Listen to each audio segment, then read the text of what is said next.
Hello everyone, good morning, Jai Hind. Welcome you all to the Officers of YouTube channel. And this is Abhishek Verma speaking here. जो video हमारी है for the air force call up letter. Okay, so भैया air force की call letter कैसी आती है ना। सो देखो जेंटलमैन, क्या होती है चीजें, जैसे कि आप ऑफिसर एंट्री के लिए जाओगे है ना for the in air force. Okay, तो आपके पास काफी सारी एंट्रीज अवेलेबल हैं, जिसमें से आपको जब आप एग्जामिनेशन क्लियर करोगे है ना, देन आपके पास आएंगे call up letter. Okay, to appear for the AFSB है ना, एयरफोर्स सिलेक्शन बोर्ड। देखो I have to right now I have to call up letter for the from the air force. Okay, देखो एंड एक और भी है बट वो अभी प्रिंट आउट नहीं है ना, वो भी आई थिंक लैपटॉप में होगी।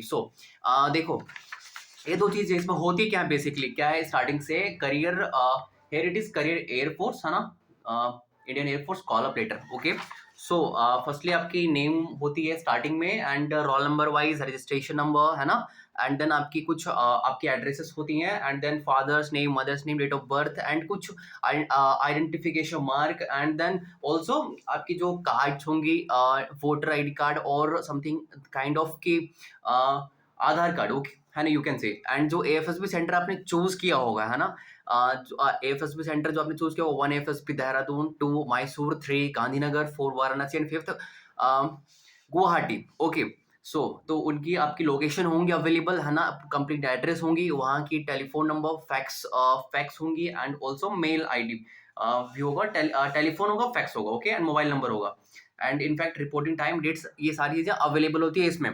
देखो ये कॉल लेटर आपको कैसे मिलेगी है ना, क्या करनी पड़ेगी इसके लिए। देखो तो एंट्रीज कुछ होती है ना, जैसे कि आप ऑफिसर्स एंट्री के लिए जाओगे ना, तो आपको मिलेगी एक entry, AFCAT entry. Okay, and second आपको मिलेगी जब 12th के बाद अगर आप 12 अपेयरिंग हो या 12 पास आउट हो गए हो, तो आपको मिलेगी एनडीए एंट्री है ना। एनडीए में अगर आपने प्रेफरेंस डाल रखा होगा अपनी एएफए है ना, to join the Indian air force है ना, तो आपको मिलेगी फिर ये call letter for the Indian air force. अगर आपकी प्रेफरेंस आर्मी होगी, then you will get the call letter from the army है ना, to appear in the SSB process. Okay, so and एक एंट्री हमारी हो गई आफ्टर एंट्री एंड देन आपके पास एंट्री हो जाती है सीडीएस एएफए एंट्री है ना। सीडीएस एएफए एंट्री से आप एयरफोर्स में ज्वाइन कर सकते हो एंड ऑल्सो अपेयर करोगे आप इससे पहले एएफएसबी में है ना। ओके, देखो ये कॉल लेटर जो है ना, आएंगे कैसे आपके पास है ना। देखो इसके लिए आपको डेडिकेशन दिखानी पड़ेगी है ना, आपको हार्डवर्क करना पड़ेगा। Literally I am telling you कि चीजें अगर इफ यू वांट ना कि मुझे ये ज्वाइन करनी है, मुझे इस प्रोसेस में जाना है एंड मुझे इस अपने करियर को बनाना है डिफेंस लाइन में ना, मुझे ऑफिसर बनना है ना। Okay, gazetted A grade officer बनना है। You have to be there and आपको अपेयर होनी पड़ेगी एग्जामिनेशन में है ना। दिस टाइप ऑफ एग्जामिनेशन मैंने अभी एंट्रीज बताई एंड देन इस एंट्रीज के थ्रू आप एग्जामिनेशन क्लियर करोगे है ना, बहुत बेहतरीन तरीके से। देन फिर आपके पास कॉल लेटर आएगी फॉर द एसएसबी, आप एसएसबी में अपेयर होगे एंड देन वहां से आप स्क्रीन होगे, देन आप you will get your recommendation. If you are for the flying branch है ना, you have to appear for the PABT और सीपीएसएस ऑल्सो है ना। वो क्लियर करने के बाद आपको आप हो जाओगे रिकमेंड होगे, देन आपके पास वो अपॉर्चुनिटी आएगी to appear for the CPSS और पीएबीटी। ओके, तो पीएबीटी जो है ना एंड सीपीएसएस वो ओनली अवेलेबल है 1 एफएसबी में, 2 FSB Mysore and 3 Varanasi.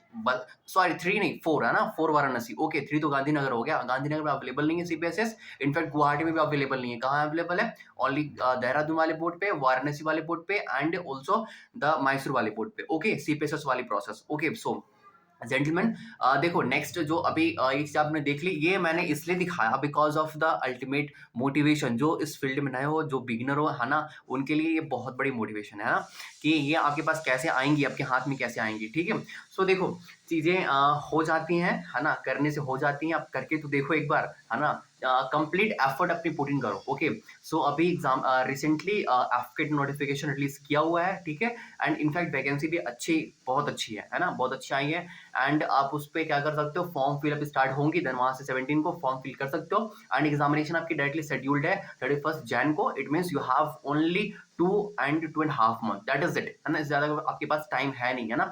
Prepare well for that है ना। सेल्फ स्टडी करना चाहते हो, सेल्फ स्टडी करो है ना। If you want to help है ना, कि कुछ हेल्प चाहिए भैया, स्टडी कैसे कंप्लीट करें एंड ऑल्सो चीजें को बेहतरीन कैसे बनाए है ना। इनफैक्ट बहुत सारी चीजें अभी चेंज भी हुई है पैटर्न्स में, तो उनको कैसे लाएं है ना। इनफैक्ट देखो एफकेट जैसे एग्जाम के पास पीवाईक्यू अवेलेबल नहीं है ना, किसी भी के पास, किन्हीं के पास पीवाईक्यू अवेलेबल नहीं होती है ना, क्योंकि वो पीवाईक्यू देते ही नहीं।